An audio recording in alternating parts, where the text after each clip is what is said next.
Programang ito ay rated SPG. Striktong patnubay at gabay ng magulang ang kailangan. Maaaring may masiselang tema, lengguwahe, karahasan, sexual, horror o droga na hindi angkop sa mga bata.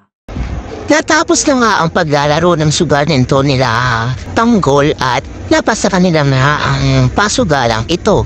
At sabi nga nito ni Boss Divina ay diba daw siyang nag-alala dahil nga akala niya ay hindi mananalo itong sigat Tanggol.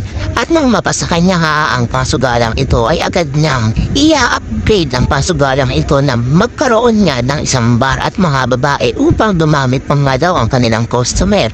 At pagbebentahan nga ng mga takuhan ni Tanggol ang mga mananalo dito sa sugalan ng isang kotse o isang produkto na kanilang ading negosyo nito ni Boss Divina. At agad na mga gagawin nito ni Tanggol ang mga plano niya dito sa pasugalan upang madali nga daw silang yumaman.